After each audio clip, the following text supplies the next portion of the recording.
Futures trading involves risk and is not suitable for all investors. Content provided in this segment is meant for educational purposes and is not a solicitation to buy or sell commodities.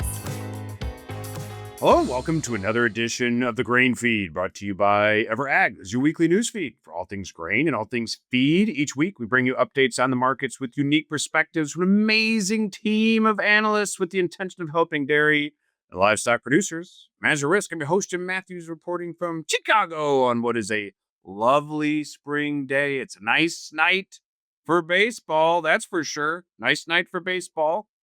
Joining me today from Madison, Wisconsin, Dairy Market Advising Director, Miss Katie Burgess. And from Kansas, Director of Feed Foundations, Mr. Jake Kingsley. Team, how are we today? Doing very well this afternoon, Jim. How are you? I'm doing very well. I emphasize baseball because I'm going to the Cub game tonight. I'm going. Taking the fam. This will be my third game in about 5 or 6 days. Really, it's starting to get aggressive. That is very aggressive. It's a lot indeed. But you know what? It's spring. It's finally getting a little bit warmer. Maybe some good planting weather, good baseball weather. There's a lot to talk about there. Katie, how are things north of our rivaled border? It is nice in Wisconsin as well. I mean, it's good dairy cow weather. You know, dairy cows, they don't like it too hot. So I think if you're a cow, this is kind of perfect time in the upper Midwest. Yes, I have that in common with dairy cows. When people say it's good dairy cow weather, it's also probably good Jim Matthews weather, right? Not too hot, just good weather to sit on, watch a game, or milk. Who knows what's going on? Who knows what we're doing here in the upper Midwest? But we do have a lot to run through today because we have our two awesome guests on here. So Paige, if you would kindly timestamp the broadcast, it is Wednesday afternoon, about 3:15 Chicago time. Markets are closed. So just a quick check of the settlements today. We had May corn down 3 3/4 at 4.72. We had December corn down 3.5 cents at 4.54.5. Getting close to $4.50 again on Dece corn. We'll talk about that momentarily. We had May beans up 5 1/4 at 10.40. Novi beans up a penny at 10.27.5. And May meal, that not so stubborn little byproduct, down 1.10 at 2.90. 80 cents per ton, and Dece meal was unchanged at 305.40. So December meal continuing to flirt back with that $300 per ton type of level. And again, we'll get to that momentarily. But first, we had a big milk production report come out yesterday, Tuesday, yesterday afternoon. And we have Miss Katie Burgess on. Katie, what happened to that big milk production report yesterday? Well, from a market perspective, it was pretty widely anticipated to see what the numbers were. I would say from a market impact, it really wasn't that much. So overall, what USDA reported was U.S. milk production as a whole up 0.9%. So that is actually a little less than people were expecting. It's a little less growth than we saw in February at +1. But that being said, I mean, February, now March at close to +1%. These are some of the highest growth numbers we've seen in U.S. milk production dating back to 2023, albeit it's an easy comparison. So growth is growth. It's moving in an upward direction. We expect that number to continue to grow as we make our way into the second half of the year. As we talk about spring weather, just from a seasonal perspective, we're going to see output continue to grow, especially here in the upper Midwest, typically peaking in April or May. So we'll have more milk coming at us. And when we look across the country, so looking at this March data, the biggest growth we saw came from the spots where we've been seeing it lately. So looking at growth out of Texas, South Dakota, Idaho, Kansas. So places where there's been more investment in capacity, there's been desire to grow. And the same was true in the latest report that, in the places with new investments, they're looking for more milk, and dairy producers are answering by providing it. The other number that we were watching really carefully out of the report yesterday was the California number. So, the past 6 months or so, California milk production has been hit hard by avian influenza. From a case count, and as we talk to producers in California, it feels like it's, new cases are slow to come. Most of the dairies have already had it. So it's pretty much run its course out in the state. But we do see some of these lingering impacts. So the California number yesterday down 2%.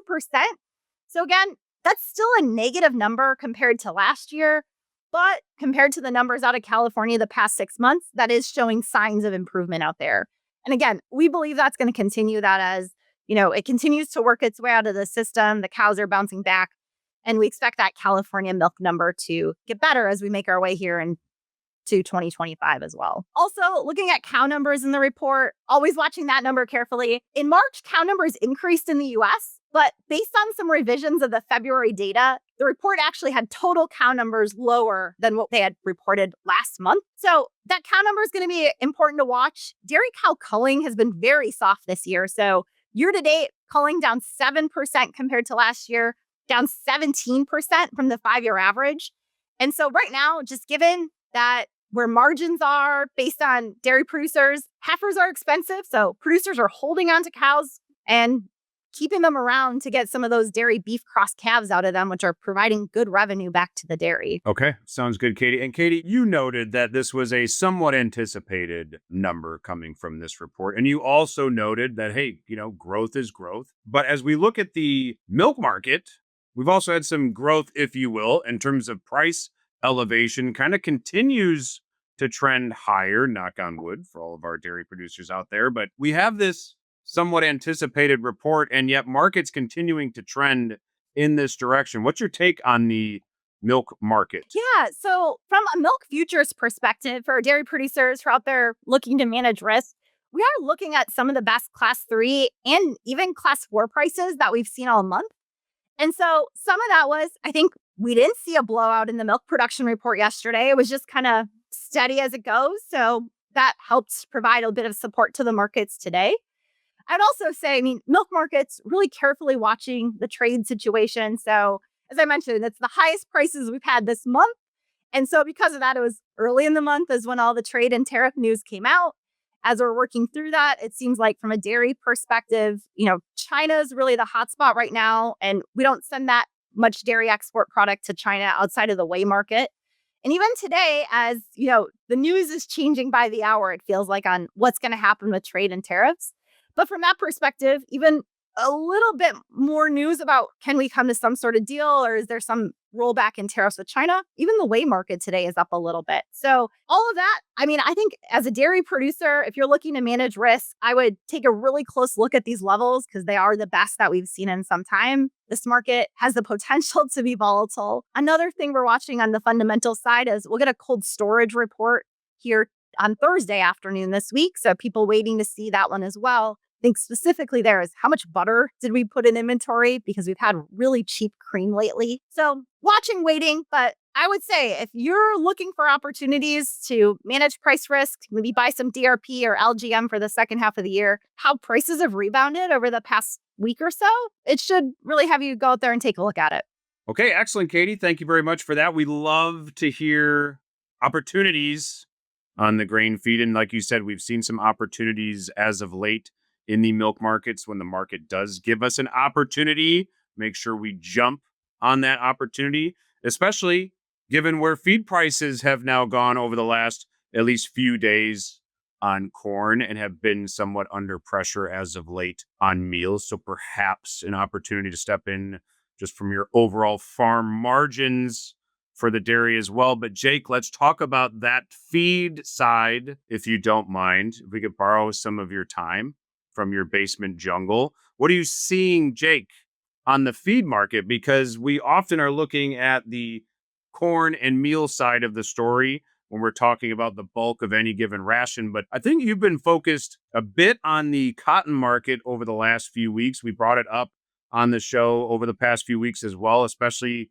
in regards to that cotton acreage after that prospective planting report. What are you seeing in that market and how it's impacting the feed pricing on the dairy? Yeah, that one's been a lot more interesting earlier on in the year than usual. I guess that's the best way I can put it anyway. So we had our acreage report on March 31st. We're expecting less than 10 million acres of cotton to be planted this year, 9.8 or something close to that. Typically, we come in closer to 11, maybe pushing towards 12 million acres. So a significant decrease year over year. And, I wouldn't be surprised to see acreage decline slightly further yet from what the report estimated, because cotton price has been very weak for a long time. The new crop cotton futures contract hasn't really traded above 75 cents over the course of the last year. It spent most of its time somewhere between 65 and 70 cents a pound. My understanding is that cotton is at a break even or becoming decently profitable over 80 cents a pound. So well under that at this point, and has been for a long time. There hasn't really been an opportunity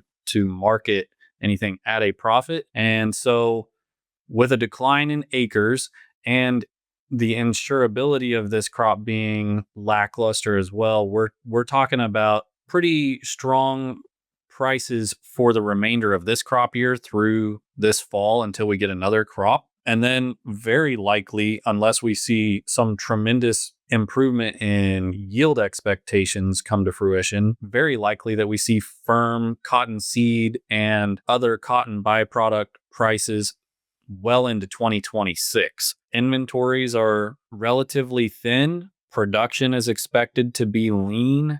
And we talked to a lot of dairies that are still keeping it in their ration. It's not a mass exodus this year from that market as far as feed buyers are concerned. There may be some reduction in the inclusion in the ration, which would help out a little bit, but by and large, a lot of folks are still going to keep it in there. So we've been advising that if you're going to feed it, buy what you know you're going to feed through the end of this crop year, through September certainly, and then it's probably time to start thinking about buying a pretty sizable chunk of what you know you're going to feed for next year through, say, October of 2026, just for the sake of availability. And my suspicion is that there will be a wave of purchasing, and those who are on the front end of that will get the better values. And once more and more of that inventory sold, price continues to climb higher. I think that's probably already underway, and it's just going to continue to worsen as this season moves on. That one's a little bit tough, but there are opportunities in the feed market right now. I think you mentioned, soybean meal and canola and all these other protein commodities have been very attractive recently, both from a basis and a futures perspective. You're seeing a lot of soy and canola basis down there around the bottom end of the range of the last handful of years, or even the best values we've seen in 3 or 5 years, depending on the market you're in. So a very good place to step in and start purchasing some of what you need for this next crop year. We've had, of course, folks are pretty well cleaned up through September of 2025, and getting a quarter, a third, or as much as half of what they need bought for next year. We've had a handful of folks step in and get everything they need done just because basis is good and futures are within arm's reach of $300. Prices just don't live down in this area for too long very often. Taking advantage of the opportunity early. I know that there is some interest in improving values with all of the trade disputes going on between China, Canada, and the US, and how that may shape up canola and soybean demand. But still, these are very palatable, reasonable prices to step in. We haven't quite seen that breakdown in the corn market just yet. Futures, as you said, still just above 4.5 for the December contract. Basis still has a little bit of risk premium built into it because we do have a moderately lean ending stocks number here in the US for the moment, but we are expecting 95 million acres and some change as this crop goes to planting over the next handful of weeks. But until that is up and out of the ground and we've had a little bit of relief from the weather stress and the very seasonal back and forth, will this crop get in the ground? Will we get what we need for it to pop up and look right as they go to planting? Until we get all that kind of subdued, you're going to keep risk premium in this market basis front. So it's a big number that we're expected to go plant if they get it in the ground and weather plays in our favor. And Brazil's weather has been very favorable so far with the big crop that they've got going. You put those two together, I think certainly later this summer and getting into harvest, you see pressure on both futures back under 450, thinking about $4, and basis retracing back to some of the better numbers we bought this last year, or potentially even better. We're looking at a sizable corn crop here, so some opportunity to come in that one, we think. Okay, excellent. Thank you for that, Jake. Yeah, and as Katie noted on the milk side, opportunities presenting themselves. And as you've seen in the meal market, both with futures and basis, depending on the protein and the location, you've got a great opportunity to potentially go out and buy a pretty solid chunk of the next feed year. So there's some really good opportunities there. Corn, perhaps we let this thing come back just a smidgen more before putting on another layer of some maybe hedges for that new crop cycle on the December corn market. But good to see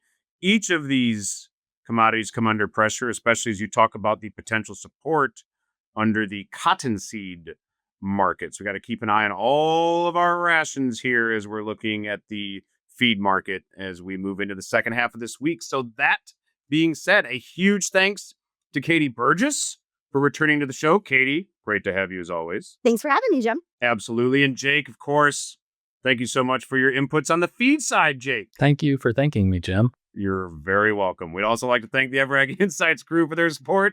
Thank you to Paige for production magic. And thank you to the viewers for watching the grain feed. Contact information is on the screen. We greatly appreciate your feedback. That's all for today. We'll see you next time on the grain feed.